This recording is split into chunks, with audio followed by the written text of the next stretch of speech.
Oke, kembali lagi. Sekarang kita akan bahas untuk penalaran umum deduktifnya ya. Kita langsung mulai ya. Kita langsung mulai dari soal nomor satu.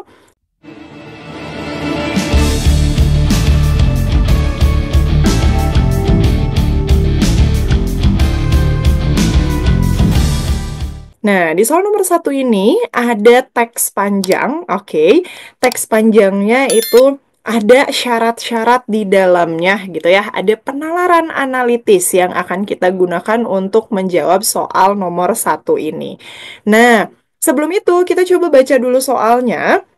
Di sini yang diminta itu adalah Ibu Desi hanya mempertimbangkan harga. Berarti kalau hanya ingin mempertimbangkan harga, ketika nanti di teksnya itu membahas syarat yang lain, syarat itu bisa kita abaikan. Oke? Nah, sekarang kita coba dibaca ya. Kita coba baca. Dari kalimat kedua di sini ya, sewaktu mengunjungi Blue Nation, Ibu Desi percaya bahwa Blue Nation bisa memberikan ilmu dan pelayanan terbaik dibanding yang lainnya. Oke, itu ilmu dan pelayanan, bukan harga. Berarti bisa kita skip. Oke, kemudian harga kursus di Blue Nation cukup murah jika dibandingkan dengan Spiko, gitu ya. Berarti bisa kita tuliskan Spiko itu lebih mahal dibandingkan dengan Blue Nation karena dibilangnya Blue Nation sudah cukup murah gitu kan ya. Oke, kemudian tetapi pengeluaran Ibu Desi bisa menjadi lebih kecil lagi jika mendaftarkan anaknya di Easy English. Berarti kalau gitu, berarti Blue Nation itu lebih mahal ya dibandingkan dengan Easy English. Oke. Nah, kemudian Ibu Desi merasa bahwa kualitas pelayanan di Easy English tidak sebagus di Blue Nation. Ibu Desi pun belum merasa puas dan mencoba mencari tempat lain. Setelah mengunjungi Shakespeare, Ibu Desi merasa bahwa kualitas pelayanannya dapat melebihi Blue Nation. Shakespeare juga menawarkan harga yang lebih murah daripada Blue Nation. Oke, berarti Blue Nation masih lebih mahal dibandingkan dengan Shakespeare. Oke.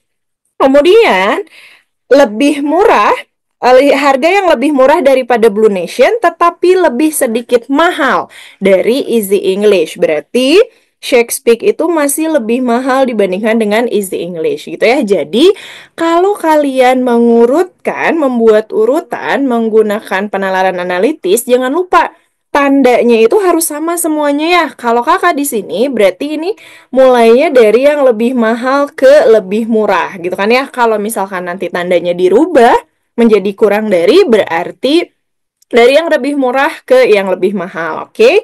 Nah, di sini dimintanya Ibu Desi itu ingin mendaftarkan anaknya di tempat dengan biaya minimal. Biaya minimal itu berarti biaya yang murah ya. Maka kita bikin urutan dari mahal ke murah. Oke. Paling mahal itu berarti yang dia letaknya hanya ada di sebelah kiri, di bagian yang mahal gitu kan ya. Oke, berarti yang paling mahal itu ada siapa? Ada Spiko gitu ya. Spiko yang di awal dilanjutkan dengan Blue Nation ke sini ya. Kemudian Blue Nation dilanjutkan dulu ke Shakespeare baru ke Easy English. Berarti kalau misalkan Bu Desi ingin memilih tempat dengan biaya minimal, maka dia harus memilih Easy English. Jadi untuk nomor satu jawabannya adalah yang C gitu ya. Nah, di soal nomor 2 katanya 8 orang sedang belajar bersama dengan menggunakan meja persegi panjang. Oke, dan 4 kursi yang saling berhadapan. Oke, berarti kita bisa bikin nih, ada meja persegi panjang, begitu ya. Nah, ini kita buat jadi 1, 2, 3, 4. Di sini saling berhadapan gitu ya. Oke, nah kemudian kita baca apa saja syaratnya. Yang pertama, E dan G duduk di kedua ujung meja pada sisi yang sama. Oke, di ujung dan pada sisi yang sama. Berarti kita bisa letakkan ini E, yang ini G gitu ya. Mau di sisi yang bawah, yang dua juga boleh. Yang penting mereka tetap ada pada sisi yang sama ya. E dan G, G dan E gitu ya. Oke, kemudian C duduk berseberangan dengan A dan F. Oke, berarti ini masih belum bisa kita tempatkan. Di mana letak si C gitu ya. Kita lewat dulu. Syarat berikutnya, D duduk di ujung meja tepat di hadapan E. Berarti D ada di sini. Ya, dia ada di ujung dan tepat di hadapan E. Oke. Kemudian katanya H duduk tepat di sebelah B. Oke. Kita skip dulu. G dan H tepat berhadapan. G dan H tepat berhadapan berarti ada di sini ya. Kemudian ke kalimat sebelumnya H duduk tepat di sebelah B. Berarti ini adalah B. Nah, sekarang berarti kita tinggal lihat. C duduk berseberangan dengan A dan F. Berarti C itu ada di sini. Ya, Kakak ganti warnanya biar kelihatan ini C, ini A, ini F, atau ini F, ini A juga boleh gitu kan ya. Oke, kenapa C-nya nggak ada di sisi yang pertama? Kalau C-nya ada di sisi yang pertama, berarti sisi kedua itu tidak bisa diisi oleh A dan F. Karena hanya ada satu kursi yang tersisa gitu ya. Oke, jadi untuk nomor 2 ini, jawaban yang tepatnya adalah yang C. Karena yang ditanyakan adalah yang duduk di sebelah D, berarti yang ini, gitu ya. Di soal nomor 3, toko berkah pada bulan ini mengadakan undangan berhadiah. Oke. Tepat 5 hadiah utama dengan nomor undian 1 sampai 5. 5 orang pelanggan, Adi, Rike, Gio, Ilham, dan Ruby mendapat kesempatan mengambil nomor undian. Oke, Ilham mendapat nomor tepat sesudah Adi, tetapi sebelum Rudi. Berarti kita bisa tuliskan Ilham itu katanya mendapat nomor tepat sesudah Adi. Berarti Adi dulu gitu kan ya, baru setelahnya Ruby ya, sebelum Ruby. Oke. Kemudian Gio mendapat nomor terkecil. Berarti kalau kita bikin urutan ya 1, 2, 3, 4, 5, maka nanti Gio ada di nomor terkecil gitu kan ya. Sementara itu Rike mendapat nomor ganjil. Berarti kalau gitu ini A, ini I, ini R. Ini R-nya Ruby ya. Berarti Rike ada di nomor 5 ya. Maka pertanyaannya, pelanggan yang mendapat nomor terbesar adalah, oke, berarti pelanggan yang mendapat nomor terbesar adalah Rike ya. Jadi untuk soal nomor 3 jawabannya adalah yang B.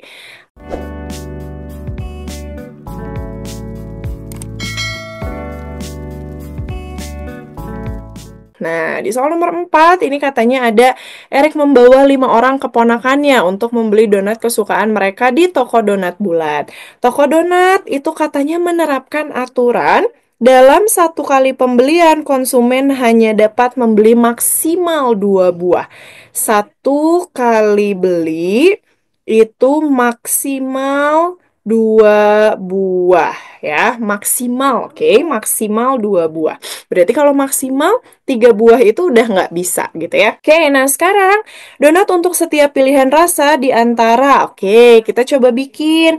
Ada rasa coklat, ada rasa karamel, ada rasa keju, ada rasa stroberi, ada rasa madu, ada coklat putih, dan ada kacang ya, kace gitu ya. Oke. Sekarang katanya ini rasanya kita coba buat dalam tabel. Sekarang kita mulai dari Nia. Katanya ya, Nia menyukai donat rasa coklat, karamel, dan keju. Coklat, karamel, dan keju. Oke.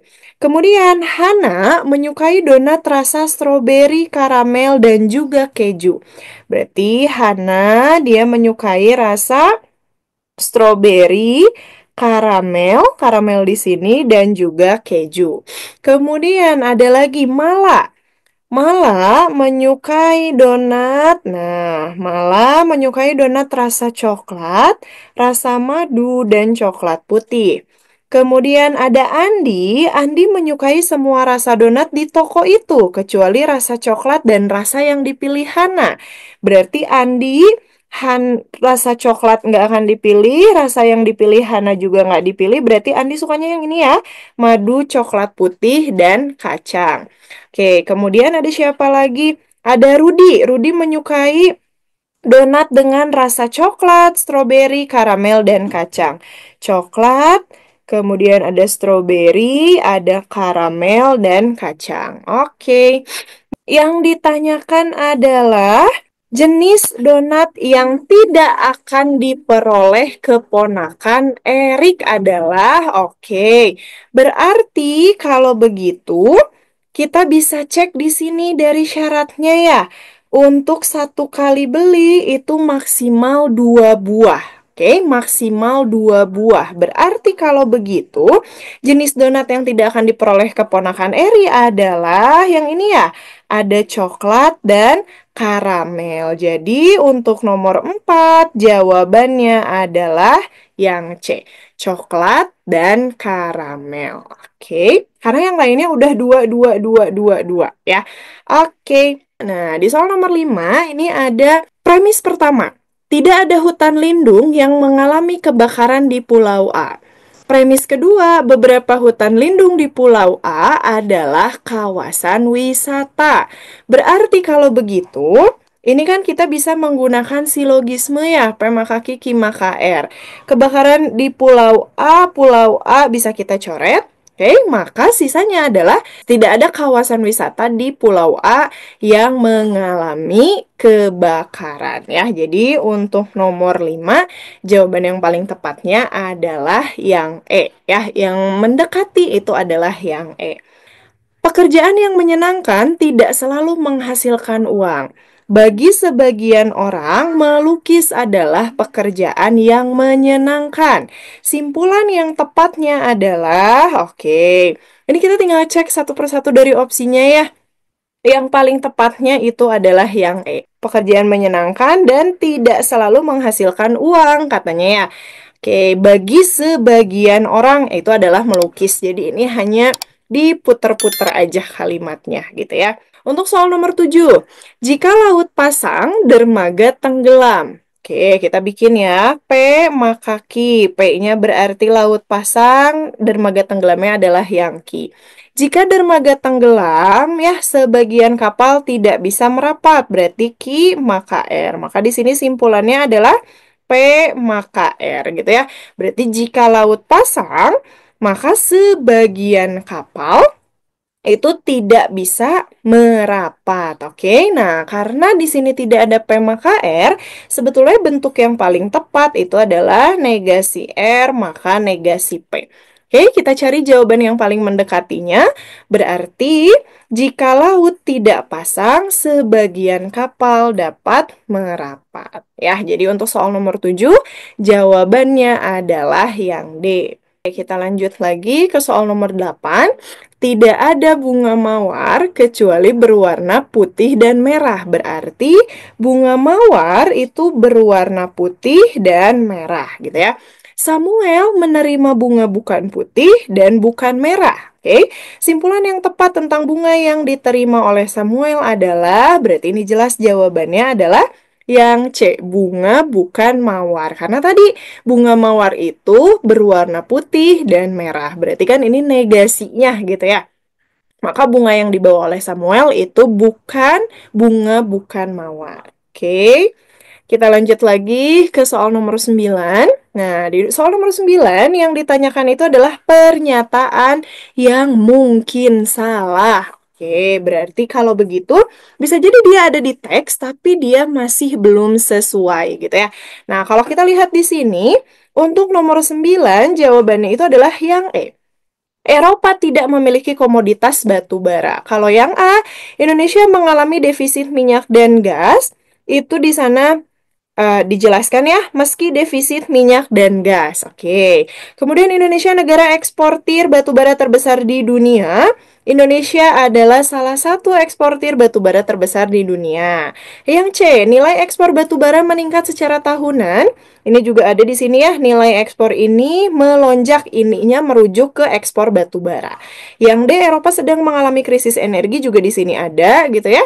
Nah, jadi yang mungkin salahnya itu adalah Eropa tidak memiliki komoditas batu bara. Ya, untuk soal nomor 10, nah di sini ada tentang figural.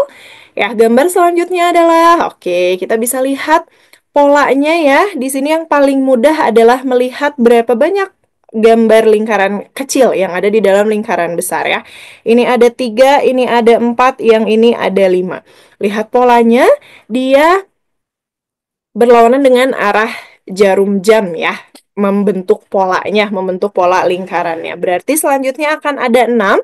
6 dalam arah horizontal masih tetap ya, berarti pilihannya antara A atau E. Nah, sekarang kita tinggal lihat bentuk yang ada di luarnya gitu kan ya. Bentuk yang ada di luarnya dia mirroring. Oke, berarti yang paling tepatnya adalah yang E. Oke, itu untuk pembahasan penalaran umum deduktif. Nanti kita ketemu lagi di pembahasan penalaran umum kuantitatif ya. Terima kasih, semoga bisa dipahami.